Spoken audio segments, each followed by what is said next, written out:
Hello दोस्तों, स्वागत है आपका हमारे YouTube channel TET Fact Academy में। मैं हूं शशिकांत राय और आज हम बात करने वाले हैं 94 शिक्षक बहाली के बारे में, जिसमें हम बात करेंगे कि छठे चरण में ही नया आवेदन लेना सही होगा या सातवें चरण में नया आवेदन लेना सही होगा। तो यहाँ पर छठे चरण की भी बात करेंगे, सातवें चरण की भी बात करेंगे और दोनों के फायदे और नुकसान क्या हैं वो भी बताएंगे। ये वीडियो खास तौर से दिसंबर सीटेट 2019 वालों के लिए मैं बना रहा हूँ, जनवरी सीटेट 2021 वालों के लिए मैं बना रहा हूँ। और ये उन अभ्यर्थियों के लिए भी है जो छठे चरण की काउंसलिंग में और जो थर्ड फेज की काउंसलिंग में भी बैठेंगे, लेकिन हो सकता है उनका फिर भी वहाँ पर सिलेक्शन ना हो, तो उनके लिए भी फायदेमंद होगा। तो ये वीडियो लगभग सभी के लिए है, सबको ये देखना चाहिए। और इस वीडियो में कंप्लीटली पूरा डिस्क्राइब करेंगे, आपको हर एक चीज़ बताएंगे कि छठे चरण का क्या नुकसान हो सकता है अगर नया आवेदन लिया जाए, और सातवें चरण में अगर आवेदन लिए जाते हैं तो क्या फ़ायदा होगा। ये बहुत सारी चीज़ें हैं और काफ़ी इंपॉर्टेंट फैक्ट इसमें आपको जानने के लिए मिलेंगे। और आप मुझे पूरी उम्मीद है कि आप मुझसे पूरी तरीके से इस वीडियो से एग्री करेंगे, सहमत करेंगे। और इस वीडियो को कोई भी नकार नहीं सकता, चाहे वो कितना भी बड़ा भी यूट्यूब चैनल चलाने वाला हो या कितना भी बड़ा किसी टीम का सदस्य हो या कोई संगठन चला रहा हो, जो आंदोलन कर रहा हो। कोई भी ऐसा व्यक्ति इन बातों को अगर गलत साबित कर देता है तो मैं ये वीडियो डिलीट कर दूंगा।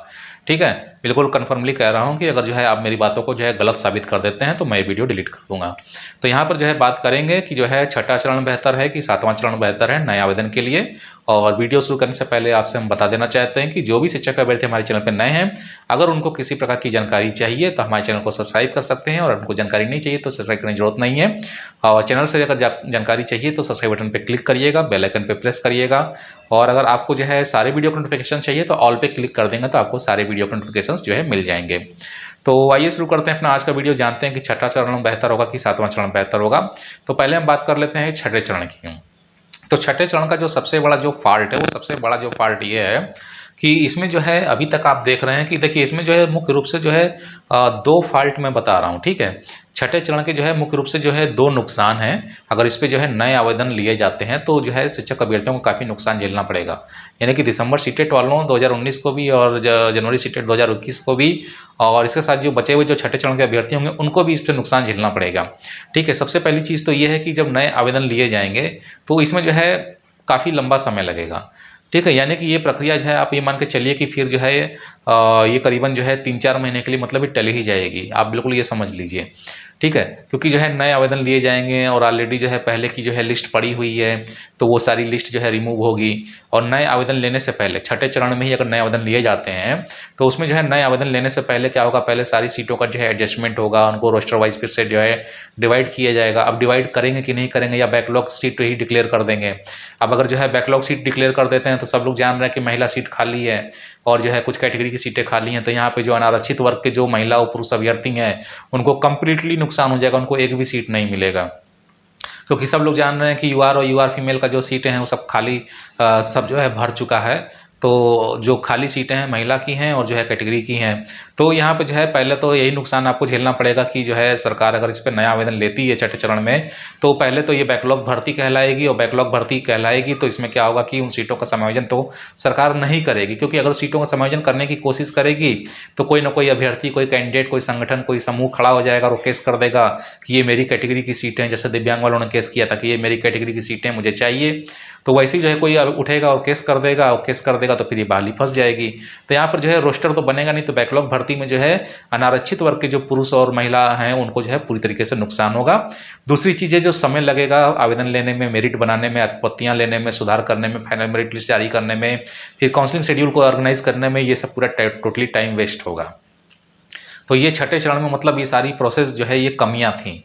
ठीक है, तो कहने का मतलब है कि छठे चरण में अगर इन्वॉल्व किया जाता है तो मेरी नज़र में ये बिल्कुल सही नहीं है। इससे टोटली आपको कम्प्लीटली लॉस होगा। और जो दूसरा सबसे बड़ा जो नुकसान होगा वो ये होगा कि इसमें डोमिसाइल नीति लागू नहीं है। ठीक है, तो डोमिसाइल नीति नहीं लागू है तो इसमें अदर स्टेट के अभ्यर्थी भरेंगे, और खास तौर से अदर स्टेट के फिर लोग अप्लाई करेंगे। अब आप कहेंगे कि ये कैसे अप्लाई करेंगे? भाई, जब 2012 के आधार पे ही इसमें भर्ती हो रही है, और जब बैकलॉग भर्ती है तो उसमें संशोधन आप नहीं कर सकते, क्योंकि वो कंटिन्यूअस एक प्रक्रिया चल रही है। आप सोचिए कि 2011-12 की ये भर्ती चल रही है, इसीलिए तो इसमें कोई नियम में संशोधन नहीं कर पाए, क्योंकि ये बैकलॉग भर्ती थी और 2012 के ही विज्ञापन के आधार पर ये होगी।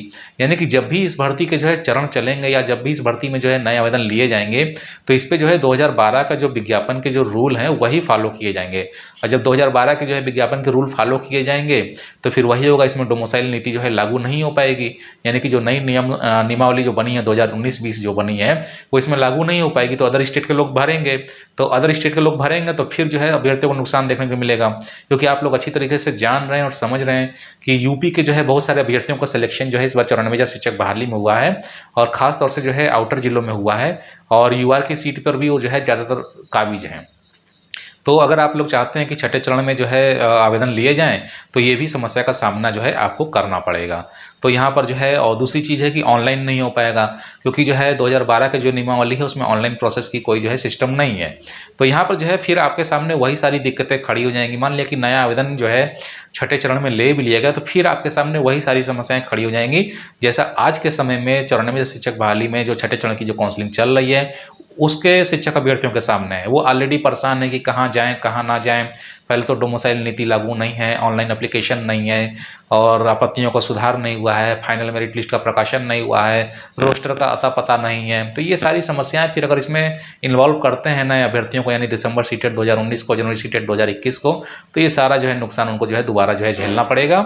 और जो है डोमिसाइल नीति और ऑनलाइन ना होने के कारण जो है फिर आपको जो है काउंसलिंग के लिए ऐसे ही भटकना पड़ेगा, और फिर आपको समझ में नहीं आएगा कि कहाँ पे जाना है, कैसे जाना है, और आप लोग जो है गलत आवेदन भी करेंगे। क्योंकि इस पे जो है सारे जो नियम कानून जो दिए गए हैं 2012 के जो रूल्स दिए गए हैं उसमें बहुत सारे रूल ऐसे हैं जो कि पूरी तरीके से गलत हैं।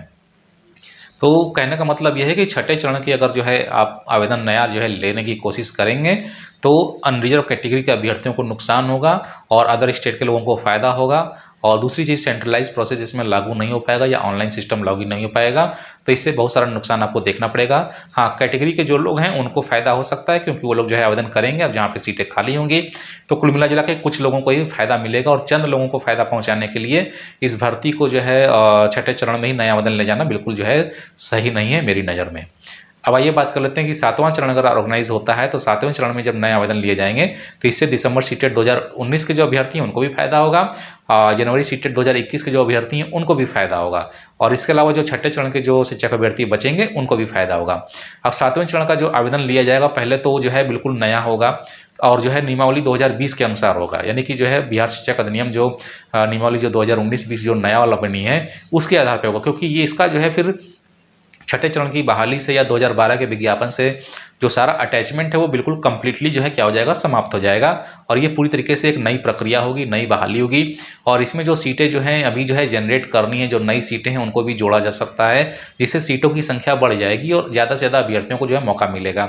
दूसरी चीज़ ये है कि ये अगर ऑनलाइन प्रोसेस हो जाता तो और भी बेहतर हो जाएगा आपके लिए काउंसलिंग कराने में, और सिलेक्शन का जो प्रोसेस होगा काफ़ी जो है ट्रांसपेरेंट हो जाएगा। दूसरी सबसे बड़ी चीज़ है कि जो है 2019-20 का जो नियमावली है उसमें जो है डोमिसाइल नियम लागू है। तो डोमिसाइल नियम लागू जब रहेगा तो इसमें कोई भी अदर स्टेट का जो अभ्यर्थी है वो पार्टिसिपेट नहीं कर पाएगा, जिसके चलते यहाँ पे जो नौकरी मिलेगी सिर्फ वो बिहार के अभ्यर्थियों के लिए सुरक्षित हो जाएगी।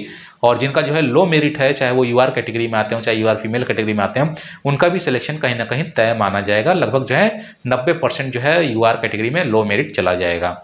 तो कहने का मतलब यह है कि सातवें चरण में अगर नए आवेदन लिए जाते हैं तो वो जो है मेरी नज़र में काफ़ी बेहतर होगा, और आपकी नज़र में भी काफ़ी बेहतर ही होना चाहिए।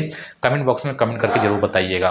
तो यहाँ पर जो है मैंने आपके सामने सारी चीज़ें एक्सप्लेन कर दी हैं कि छठे चरण से अगर आप जो है नया आवेदन चाहते हैं थर्ड काउंसलिंग में तो आपको क्या नुकसान होगा, और अगर आप सातवें चरण में नया आवेदन चाहते हैं तो आपको क्या फ़ायदा होगा। तो उम्मीद है कि वीडियो आपको जो है पसंद आया होगा। वीडियो अगर पसंद आया तो वीडियो को लाइक करिएगा, शेयर करिएगा, चैनल को सब्सक्राइब करना ना भूलिएगा। तो जल्दी मिलते हैं अपने नए वीडियो के साथ में, तब तक के लिए इजाज़त दीजिए। धन्यवाद।